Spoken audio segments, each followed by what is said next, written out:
Hello everybody, my name is Lewis. It's been a while, but I heard Lewitt released a new microphone and I wanted to try it out myself, so here it is. This is the Lewitt Ray, and in all honesty, this microphone is kind of mediocre. No. The concept is really cool, and I mean really cool. Like, autofocus for your voice, that's super interesting. But it doesn't really work all that well, and you could just get something better in a lavalier microphone. Let me explain. Now, this microphone promises to help people who don't have great microphone etiquette use their microphones without a worry in the world, and that's great. The only problem with it is that it only works within this straight line. It uses an IR sensor, like I said, which means that if you move too far to the side, it'll either capture your chair or nothing at all. And if you get unlucky for it to capture nothing at all, then it'll think you move 50 feet backwards and set the microphone volume to its last setting, which is the loudest. Whenever you turn Aura on, your voice will get a little bit lower than it would be with Aura off, even if you're at the closest setting of Aura, which makes you sound a little bit worse, at least to my ears. You can take a listen if you'd like. This is with Aura on, and this is with Aura off. You can immediately notice a difference between the two, and I'm not really sure why that is. But the Aura isn't the only feature on this microphone. There's also a mute button, which is very cool. The only problem with this mute button is that it's delayed by 1 or 2 seconds.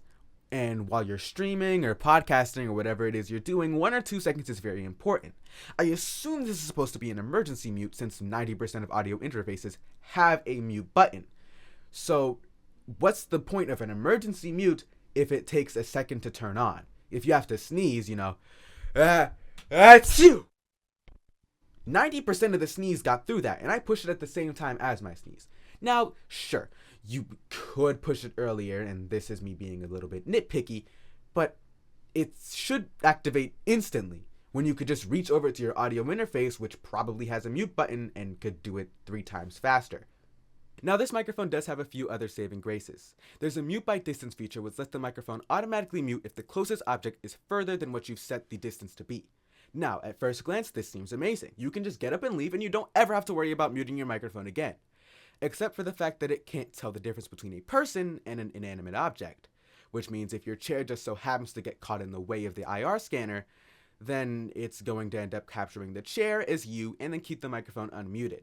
Now, this is an edge case and I'm being nitpicky, but if this does happen and there is a chance, then you're just not going to use the feature because, what if it didn't mute? And it's going to be a case of, did I leave the oven on at home? And you're just never going to end up using it. Keep in mind, you're running the risk of leaving your microphone unmuted all because you don't want to take 3 seconds to mute your microphone via your audio interface, which you'll know for sure has worked because there's usually a big red indicator. While in this case, you'll have to turn around and glance back at the microphone and its tiny display to see if that little red mute button is lit up. And I know, it's nitpicky, but you'll end up just having more anxiety than not, and you'll just rather mute your microphone via the interface instead. The mute by distance feature, however, is extremely useful for podcasts. Let's say it's not your turn to talk and you hit the signature. The microphone can automatically mute for you depending on the distance that's set, which is a game changer, and that's actually a genuinely useful feature I like about it. So now that the mute button is sort of worthless, the only saving grace is the Aura. And it does sound pretty okay. Here's some tests if you want to see.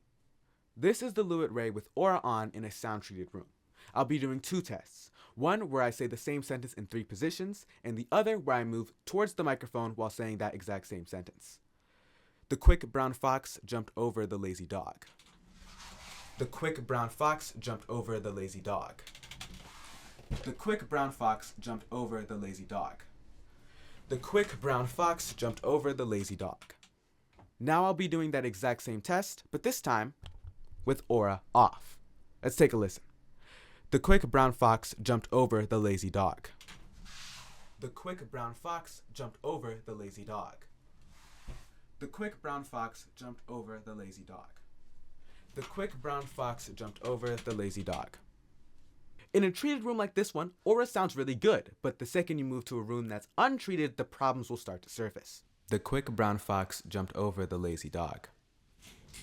The quick brown fox jumped over the lazy dog.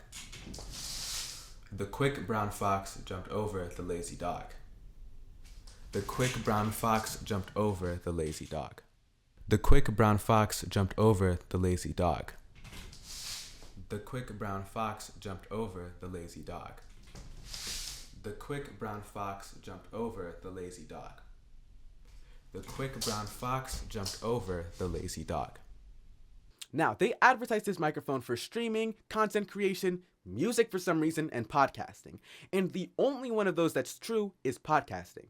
For content creation, you're going to be staying in the same spot. What business do I have going back there?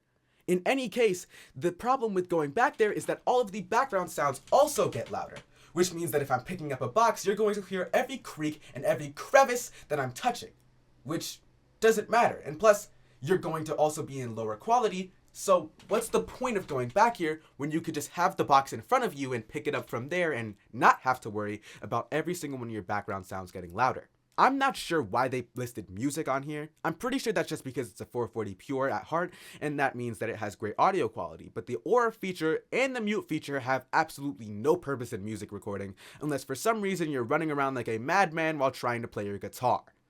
For streaming, the mute button doesn't really serve its purpose, and the only problem you're going to have, at least in terms of game streaming, is getting too close. As if you're playing a game and you're getting really locked in, you're going to end up going past the microphone, not too far behind it. I mean, who's gonna pick up their keyboard? Guys, he's on me, guys! He's on me! Someone help! And that leaves podcasting as the only place where this microphone could be of any use. But the only problem with that is that a lavalier microphone would more than likely deliver more consistent results, make your viewer more comfortable, and wouldn't contribute that much of a sound difference considering compression and all the other factors of uploading a video. My only problem with this microphone is the fact that the Rode Wireless Go 2, which is $285, which is $70 cheaper than this microphone, can do more. The price I mentioned earlier was for a dual microphone setup. You could buy a one microphone for $150. That's half of the cost. And what? You need to spend more money on sound panels for it to sound good, and you also are giving up a lot of the extra versatility that the Rode Wireless Go offers. So what's the point? It's a good microphone, but it gets outclassed by a lot of other options, which don't require an audio interface, which is an extra $150, don't require sound panels, and can be used anywhere instead of being stuck in a specific room, attached to an interface that probably weighs 10 pounds, and sitting doing nothing. This microphone is revolutionary, okay? It's super amazing, it's a technological marvel, but I can't give it points because it's cool. I have to think about the alternatives, and the alternatives are better. Now, if we're talking about XLR alternatives, there basically are none. This is going to be the best friend for podcasts if you want to use an XLR microphone. But you could buy a lavalier microphone and probably have a better time. If you have an infinite budget and you want a studio microphone, this is the best one to pick, by far. But if you don't have an infinite budget, you could get something better that costs less money and will get you way further, and you could do whatever you wanted with it compared to this one, which has to sit inside all day and look pretty. That's just my opinion on things. Let me know what you guys think in the comments below, and this has been Lewis, and I'm out. Peace.